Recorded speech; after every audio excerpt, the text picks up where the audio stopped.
अतुलितबलधामं हेमशैलाब्जदेहं धनुजवनकृशानं ज्ञानिनामग्रगण्यं सकलगुणनिधानं वानराणामधीशं रघुपतिप्रियभक्तं वातजातं नमामि। हं हन्मते नमः। रुद्रावताराय नमः। घं गणपतये नमः। ग्लौं गौर्यै नमः। समस्त गुरुजनों को प्रणाम, समस्त इष्ट मित्रों को बहुत बहुत साधुवाद व हमारे साधु संत महात्मा सबको कोटि कोटि प्रणाम। हमारे रामलला के चरणों में जो हमने पुष्पांजलि अर्पित की थी दिव्य औषधि तुलसी अमृत वर्षा के स्वरूप में, उसे आप समस्त जनमानस तक पहुंचाने में हमारा सहयोग प्रदान करेंगे ताकि समस्त समाज जो है वो निरोगी हो सके, उसे उससे लाभ मिल सके। सत्य शपथ करुणा निधान की आपको यह शपथ है कि आप इसको आगे बढ़ाएंगे, क्योंकि जब रामलला अवतरित हुए थे अयोध्या में तो दशरथ जी महाराज दोनों हाथों से धन संपदा लुटा रहे थे, लेकिन वहाँ के अयोध्यावासी जो भी कुछ पाते थे वो रखते नहीं थे, वो आगे लुटा देते थे, दूसरे को दे देते थे। इतना हर्षित माहौल सा था। अतः आइए ग्रंथ को यहाँ से प्रारंभ करते हैं। आप भी इस ग्रंथ को उस अमृत वर्षा को आगे बढ़ाने में हमारा सहयोग प्रदान करेंगे। आइए ग्रंथ को प्रारंभ करते हैं। पिछले पृष्ठ में जो गंधक के विषय में और पारे के विषय में भगवान भोलेनाथ बता रहे थे उसको आगे बढ़ाते हैं। तो इसको पुनः समझ लेंगे कि बाराही तेल के साथ त्रिफला, गुग्गुल, गंधक, पारा, इन सबको मर्दन करते हुए कज्जली बना के और उसको खाने का विषय है। किसके साथ? तो मधु और घी के साथ। तो इन दोनों में से कोई एक चीज़ आप ले सकते हैं अपने हिसाब से और उसको खा सकते हैं।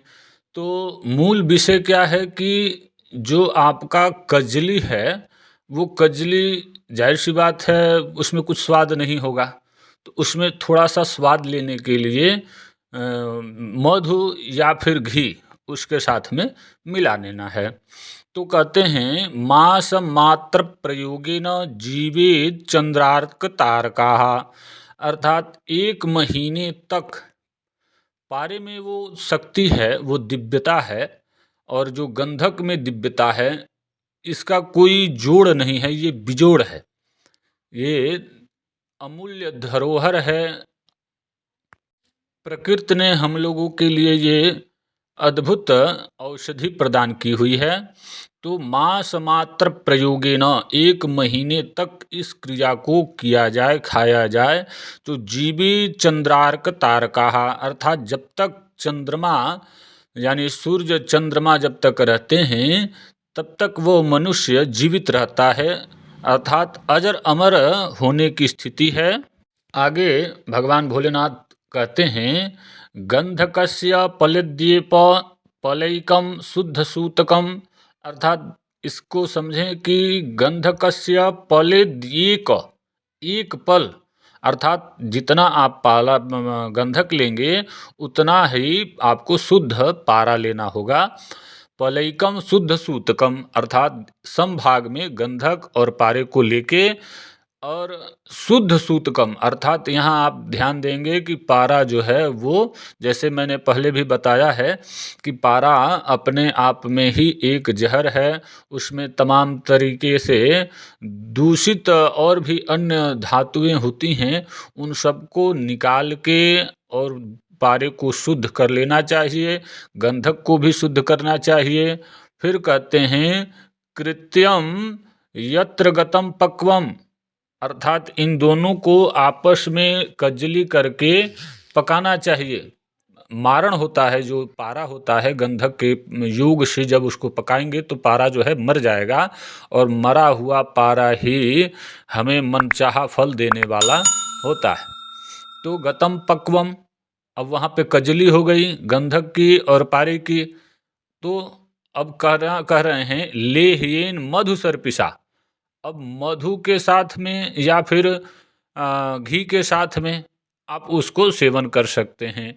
तो फिर आगे कहते हैं कि अगर इस तरीके से भी अगर जो आदमी खाता है तो क्या होता है, तो मासैकम व त्रिमासैकम, 1 महीने में या फिर 3 महीने में, हंति कुष्ठम सुदारुणम, अर्थात भगवान भोलेनाथ के मुख से आपने पहले सुना है कि 18 प्रकार के जो कुष्ठ कहे गए हैं, तो हंति कुष्ठम सुदारुणम, किसी प्रकार का कुष्ठ हो, 18 प्रकार के कहे गए हैं, उनमें से कुछ कोई भी हो उसका शमन होता है। फिर कहते हैं वरामास सस्य प्रयोगेन जीवे चंद्रार्क तारकाः, अर्थात 6 महीने तक इस भस्म को, इस कज्जली को अगर जो कोई खाता है तो जीवेद चंद्रार्क तारकाः, जब तक सूर्य और चंद्रमा तारे हमारे गगन में दिखते हैं, अर्थात अजर अमर होता है वो व्यक्ति जो इस कज्जली को, इस भस्म को खाता है। पुनः भगवान भोलेनाथ कहते हैं गंधकम त्रिफलाचूर्णम भृंगराज समम तथा, अर्थात गंधक, त्रिफला, भृंगराज, ये सब तीनों की तीनों चीज जो है सम मात्रा में लेनी चाहिए। क्या क्या है, फिर से सुने। गंधक, गंधकम, त्रिफला चूर्णम, त्रिफला में हर्रे, बहेरा, आंवला, ये तीनों ये त्रिफला कहे जाते हैं, तो इसके सम भाग में गंधक को ले लेना है। भृंगराज समम तथा, उसी के बराबर मात्रा में भृंगराज का जो पौधा आता है उसको उसमें मिला लेंगे, सुखा के चूर्ण करके। फिर कहते हैं संवत्सर प्रयोगेन जीवे चंद्रार्क तारकाः, अब इसमें, इस विधि में भगवान भोलेनाथ ये कहना चाहते हैं कि अगर आपके पास शुद्ध पारा नहीं है, अब केवल आपके पास गंधक है, गंधक को भी आप गंधक से भी लाभ ले सकते हैं, तो किस प्रकार से, तो वही विधि यहाँ भगवान भोलेनाथ बता रहे हैं कि गंधक ले लीजिए, त्रिफला चूर्ण ले लीजिए, भृंगराज ले लीजिए, इन सबको एक साथ में खरल करते हुए और उसको आप खाना चाहिए। खाएंगे तो 1 संवत्सर अर्थात 1 वर्ष पर्यंत थोड़ा थोड़ा अगर जो उसमें से आदमी खाता है तो जीवे चंद्रार्क तारकाः, अर्थात जब तक सूरज चांद तारे दिखते हैं तब तक वो मनुष्य जीवित रहता है, अर्थात किसी भी मनुष्य का दीर्घायु हो जाता है, उसकी मृत्यु नहीं होती है। अब दूसरी विधि पुनः कहते हैं तु सूतकस्य पलद्येप चत्वारो गंधकस्य च, अर्थात यहाँ बात समझें कि सूतकस्य पलद्येप, अर्थात 1 पल जो है सूत यानी पारा लेना है, चत्वारो, उससे 4 गुना अधिक गंधक लेनी है। फिर कहते हैं इन दोनों को आपस में जब मिला लें तो बालुक यंत्र गतम पक्वम, बालुका यंत्र में इसको धीमे धीमे आँच में पकाएं।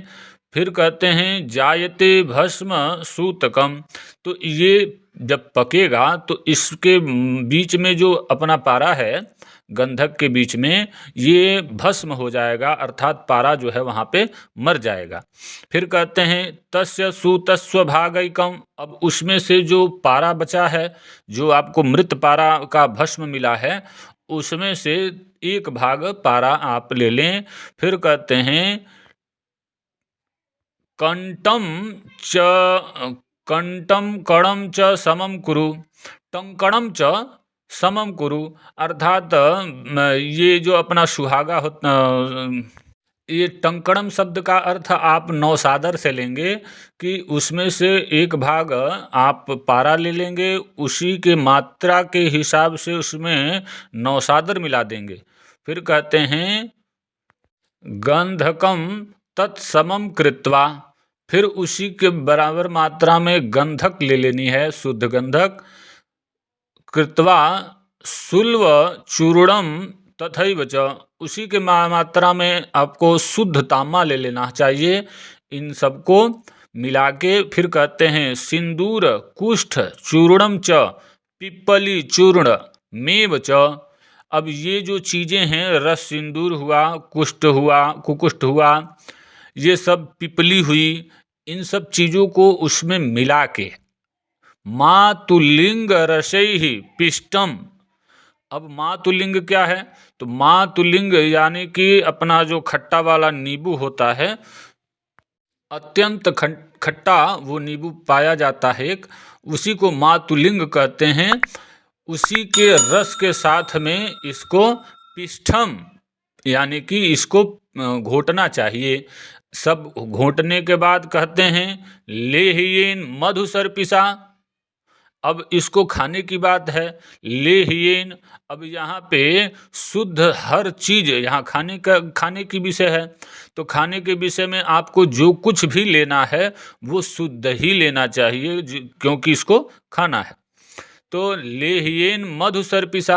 अब ये सब चीज़ें जब आपको रगड़ के उसको मार के उसका भस्म आप उसमें पारे का भस्म उसमें ऐड करके और जब इसको खाना है तो केवल मधु, या तो मधु ले लें या फिर घी ले लें, इन दोनों में से जो आपके समुचित लगे उसके साथ में इसको खाना चाहिए। फिर आगे कहते हैं सप्त सप्त प्रयोगेन हंति कुष्ठादि कान गदान। अर्थात सात, सप्त सप्त दो बार शब्द आया हुआ है, तो इससे ये समझ लेंगे कि एक सप्ताह में आपको इससे पहले के आगे के कल्पों में आप देखेंगे कि इसी तरीके के कल्प हैं, उसमें बताए हैं कि दंताश्च केशाश्च नखाश्च पतंति। अर्थात ये जो 7 दिन आप कोई भी औषधि खाते हैं तो आपके बाल गिरते हैं, नाखून गिरता है और दांत भी गिर जाते हैं। अर्थात जो भी मरणासन्न चीज़ें हैं शरीर में वो सारे के सारे गिर जाते हैं। पुनः 7 दिन अगर जो उसी को खाते रहेंगे तो पुनः दिव्य रूप से ये सारी चीज़ें वापस निकल आती हैं, शरीर जो है वो दिव्यवान हो जाता है, कांतिवान होता है। तो यहाँ सप्त सप्त जो प्रयोग आया हुआ है ये इसी का उदाहरण है कि 7 यानी 7 दो बार तो 14 दिन, 14 दिन अगर जो कोई इसको खाता है तो उसके दांत बाल नाखून ये सारे गिर के पुनः नवीन निकल के आता है और उसका शरीर दिव्य हो जाता है। वरामासानाम प्रयोगेन जीवेद वर्ष सहस्त्रकम। अर्थात 6 महीने तक इसको अगर जो कोई व्यक्ति खाता रहा तो जीवेद वर्ष सहस्त्रकम, उस व्यक्ति का जो जीवन है वो सहस्त्र हजारों हजारों वर्ष तक वो व्यक्ति जीता है, जीवित रहता है। फिर आगे कहते हैं संवत्सर प्रयोगेन भवे देव समो नरः। अर्थात 1 वर्ष तक धीरे थोड़े थोड़े मात्रा में अगर जो कोई व्यक्ति इसको खाता है तो वो व्यक्ति देव समूह नरः अर्थात देवता के स्वरूप में परिणित हो जाता है। अब इसमें क्या कहने की बात बच गई, आप इसको ध्यान से समझें, पढ़ें। यहाँ यह पृष्ठ समाप्त हो रहा है, आगे के पृष्ठ में पुनः आपसे मुलाकात होगी।